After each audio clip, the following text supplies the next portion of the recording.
2 Kings chapter 19.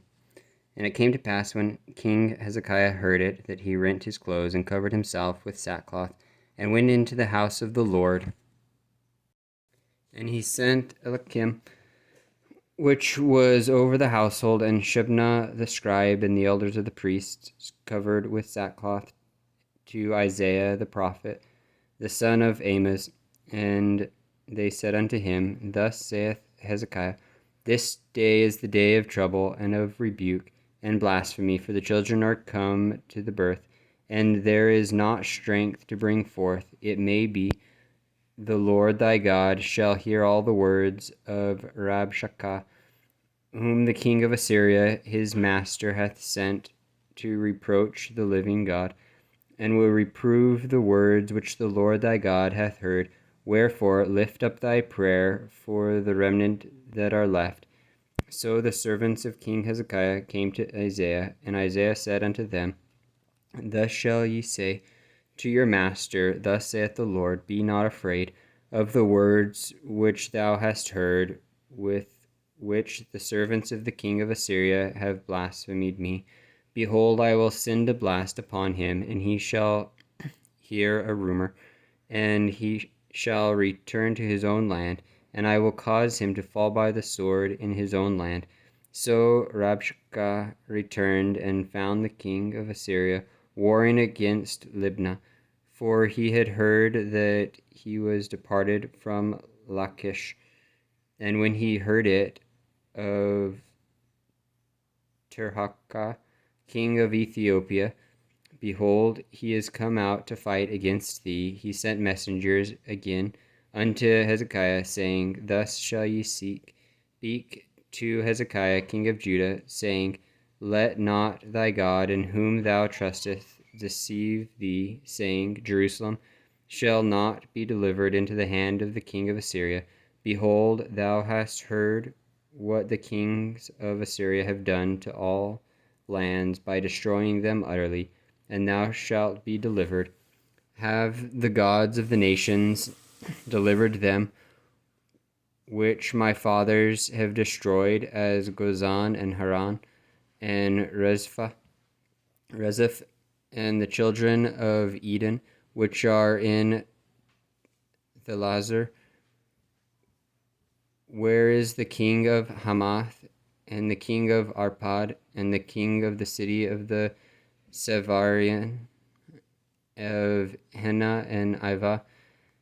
And Hezekiah received the letter of the hand of the messengers and read it. And Hezekiah went up into the house of the Lord and spread it before the Lord. And Hezekiah prayed before the Lord and said, O Lord God of Israel, which dwelleth between the cherubims, thou art the God, even thou alone, of all the kingdoms of the earth.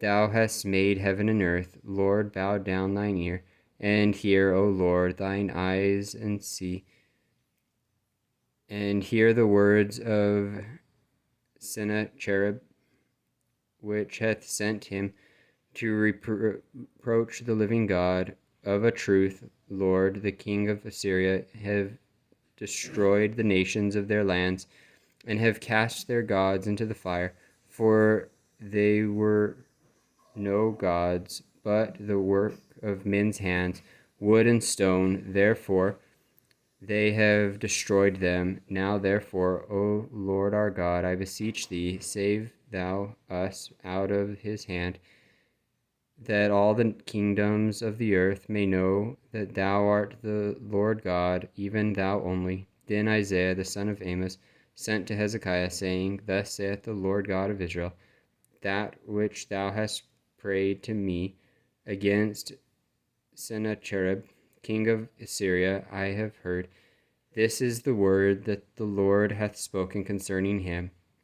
The virgin, the daughter of Zion, hath despised thee, and laughed thee to scorn. The daughter of Jerusalem hath shaken her head at thee. Whom hast thou reproached and blasphemed? And against whom hast thou exalted thy voice, and lifted up thine eyes on high, even against the Holy One of Israel? By thy messengers thou hast reproached the Lord, and hast said with the multitude of my chariots, I am come up to the height of the mountains, to the sides of Lebanon, and will cut down the tall cedar trees thereof, and the choice fir trees thereof, and I will enter into the lodgings of the borders, and into the forest of his Carmel. I have digged and drunk strange waters, and with the sole of my feet have I dried up all the rivers of besieged places. Hast thou not heard long ago how I have done it, and how ancient times that I have formed it? Now have I brought it to pass that thou shouldst be to lay waste fenced cities into ruinous heaps. Therefore their inhabitants were of small power. They were dismayed and discomforted. They were as the grass of the field, and as the green herb, as the grass of the housetops, and as corn blasted before it be grown up. But I know thy abode, and thy going out, and thy coming in, and thy rage against me, because thy rage against me and thy tumult is come up into mine ears. Therefore I will put my hook in thy nose, and my bridle in thy lips, and I will turn thee back by the way by which thou camest.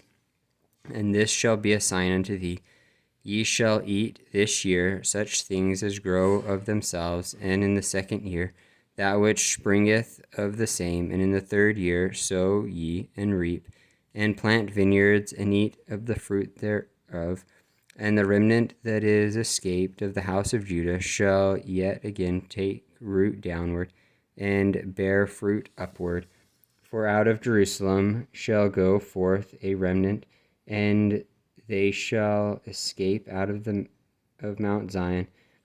The zeal of the Lord of hosts shall do this. Therefore, thus saith the Lord concerning the king of Assyria: he shall not come into this city, nor shoot an arrow there, nor come before it with shields, nor cast a bank against it. By the way that he came, by the same shall he return, and shall not come into this city, saith the Lord. For I will defend this city to save it, for mine own sake, and for my servant David's sake. And it came to pass that night that the angel of the Lord went out and smote in the camp of the Assyrians 185,000. And when they arose early in the morning, behold, they were all dead corpses. So Sennacherib, king of Assyria, departed and went and returned and dwelt at Nineveh. And it came to pass, as he was worshipping in the house of Nisroch, his god, that Adrammelech and Sharezer, his sons, smote him with the sword, and they escaped into the land of Armenia. And Esarhaddon, his son, reigned in his stead.